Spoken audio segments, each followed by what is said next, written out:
Hey, my beautiful bitches, it's me, Fiona St. James, and welcome to another episode of Fiona's Coffee Talks. And as always, I like to start off every day with a fresh, hot, black cup of coffee. Hold the cream! I'd love to. And of course, I think of my favorite quote of the century by Oscar Wilde, which says, "Life is too important to be taken seriously, so lighten up, folks." So today's topic is, drumroll please, Life of a Sex Worker Part 1. Yay! Okay, so my last series was Life of an Actor. That was 8 parts. So then I was like, okay, now what? So Life of a Sex Worker, because that's the other thing that I've done forever. So this will be an 8-part series as well. So this is episode 1. So this will just be like a quick little overview of like my history with it. So picture it, 1965, the Bronx. That's when I was born. So as someone who always knew I was gay since like birth, basically, I remember the first thought process I had was being attracted to men and a very specific type of man. So having said that, I'm of the firm belief that we are all, as human beings since birth, have the ability or potential to be intact with our sexuality, sensuality, sexual orientation, all of that. I think a lot of people are not, and I think a lot of that is just because of our upbringing, society, religion, this, that. I, knock on wood, was fortunate enough that despite being born and raised in the Bronx and having absolutely no role models back then, or I don't even know how I even knew what the word gay was, but I knew that was what I was, that's how I identified, and I knew that there was absolutely nothing wrong with me, despite the fact that I was not like the so-called norm, heterosexual, as it were. So fast forward, growing up back then, I would always see all these incredible movies, and prostitution was always so glamorized. Like you would always see these like beautiful women in like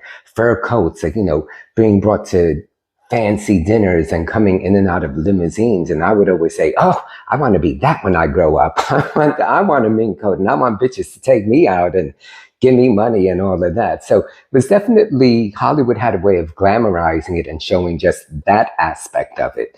So, teenage years, like musical theater, doing all of that, knew I was, hey, finally, for the first time at the age of 17, I was a late bloomer, was when I first kissed a man, lost my virginity, and then, girl, I haven't stopped since. So also being of the school of thought that everyone should try everything at least one time, at the age of 20, so 1985, in the back of the Village Voice, there was, they used to have the classifieds, and there was one that said, escorts wanted. So I was like, oh. So I responded, I applied, I went on the interview, and they hired me on the spot, and they sent me on my first assignment, my first out call, and it was the Marriott Marquis over by Times Square, 212-398-1900. I have this thing with numbers. Anyway, and the client was this basic, like nondescript, nice older white gentleman named Danny, just so you get the visual feel for him. And it was technically an escort call, which, means everything. So I got there, and lo and behold, I was in and out in like 20 minutes, $200 later. We did basically nothing. I mean, he, just kind of wanted to like touch, fool around, and like shot his load, and that was that. And I was like, oh, and I'll never ever forget that moment, like leaving the hotel room and walking down the hallway to the elevator and thinking to myself, oh my God, easy breezy, cover girl. I just made $200, and how easy was that? And didn't like really do anything other than, give the man a helping hand, as it were. And I remember also thinking at that precise moment, okay, well, now I could say I've done that. So I never thought that I would do it again. Fast forward 2 years later, graduating college, I graduated from Hunter College. So even though I was still living in the Bronx, I was very much a city boy. So then, when you graduate college, the question then becomes, now what are you going to do with your life? And I was like, oh, and I was a dance major, also a psychology and sociology major. I majored in all 3 and completed all 3 majors. So I was trying to make it as a dancer. But I also knew I needed to move out of my parents' house. And then I remembered what I had done 2 years before. And I remember how not only that it was easy, but there was something very empowering about it. So for those of you who do this kind of work as well, you could probably relate to that sentiment that there's nothing more empowering, I think, than getting paid for your time. Regardless of what form of sex work, whether you're stripping or erotic massage or escorting or porn or this or that, the fact that you're getting paid for that is something quite wonderful, I think, about that. So I thought, you know what? I love that. Let me do this again. So 2 years later, here it is 22, the age of 22, I went back to the Village Voice, answered a different ad, and it was for massage parlor, but they also did escort work. So I went on the interview. He hired me on the spot.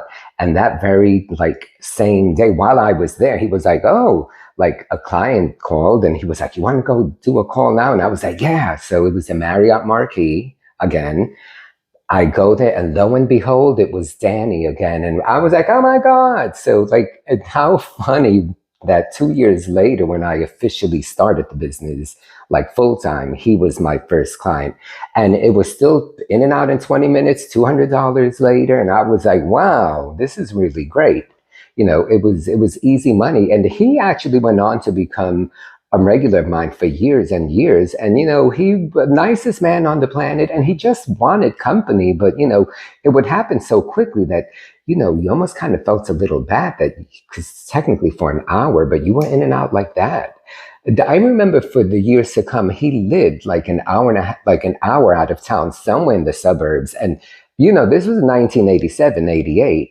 Where there was no such thing as Lyft or Uber. He, at that point, had my direct number, and then he would actually call me and he would send a car service to pick me up, the car service would drive me to his place, which was in the middle of nowhere, and I'd be there for 20 minutes. The car service would wait for me outside, and then he would bring me back home, and then he would pay me that much more because of the traveling, the time that I spent traveling back and forth. So I wonder whatever happened to him, but he was my regular for many, many, many years. So that was wonderful. So this agency that I worked at was a massage parlor. So he had it set up out of his apartment. So it would be every day he would have a different person. So I was every Tuesday and Saturday for 3 years, which basically meant I would start at 2 p.m, go till about midnight, and see anywhere from 12, 13, 14 clients each one of those days for 3 years. So the volume of how many clients I was seeing was a lot. And, I'm going back 30,000 years. So, prices were a little less back then, and the price, he would take half, I would get my half. But because you did volume, you would walk away with a lot of money. And there were certain times that I'd have to answer the phone if he was busy, and then he liked how I spoke on the phone. So he was like, Bobby, could you work here on your days off and answer the phone? So then I would, Tuesday, Saturday, I was the masseur, but then 3 days out of the week, I was answering the phone. So then I would get a cut of all of the calls that I would book. And then clients will call and say, who's on today? So you would say Joe Schmo and describe him. But then they would say, or if it was someone new and they didn't know how it worked, and if maybe that wasn't their cup of tea, then I would say, well, what type are you looking for?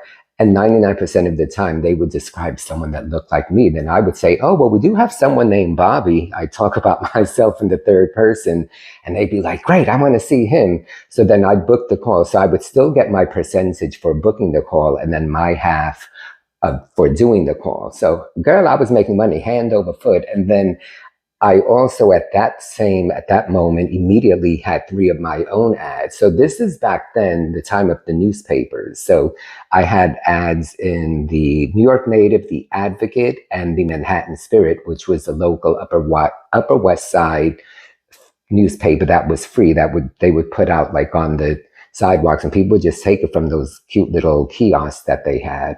And then in addition to that, then I also placed a separate ad that basically just said all types of masseurs and escorts available. And then I would book all of my friends who, at that point, all of us that worked for that agency, people that I met throughout the industry, and then I would get a cut on that. So I was Tuesday, Saturdays there, managing 3 days a week there, 3 of my own ads, and then technically had my own agency. So I was like, oh, it was, and back then you would see clients like 24/7. It was very commonplace that they'd call you at like 2 in the morning. Could I come over? Yeah. Honey, they'd wake my ass up, but I had a hard time saying no to money. These days, I'm like, bitch, if it's 10 o'clock, leave me alone. I'm going to bed.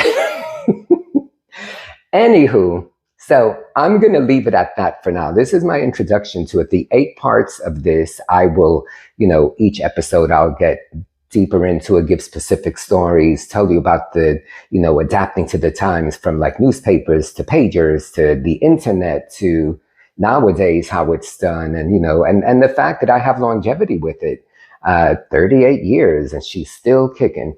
P.S. I have 2 podcasts coming out. One, the first Sunday in June, Marcella Alonso, one called Get Schooled, which is a podcast on sex workers. I just filmed that like literally this week. And then also this week, Stripped by Sia. And she also does this podcast on sex workers. So it was great for me to do both of them and be able to tell my story, especially because now I'm doing my own series here. And the Stripped by Sia, that episode will air May 21st, and then the Get Schooled will be June 4th. And you could see it on all the platforms of podcasts, Spotify, well, you know all of them there. And I will find that exactly where, and I'll put it in the notes as well. So anywho, thank you for being here with me. Thanks for watching the last series. Hope you like this one as well. And don't forget, thumbs up, subscribe if you have not. And I look forward to seeing everyone soon. All right, stay safe, stay healthy. And last but not least, don't forget, anyone that matters in your life, whenever you see them and you say goodbye to them or say goodbye to anyone on the phone, always say, I love you. Because let's keep it real. The way life is these days, that might be the last chance you get to say anything. I've said that before in other videos, but anyone who knows me, anyone watching this, you guys all know, anytime I hang up the phone with you, without fail, I always say to you, I love you, because I do. If I didn't love your ass, we wouldn't be talking on the phone. So there you have it. Okay, guys, I love you guys too. So till the next time.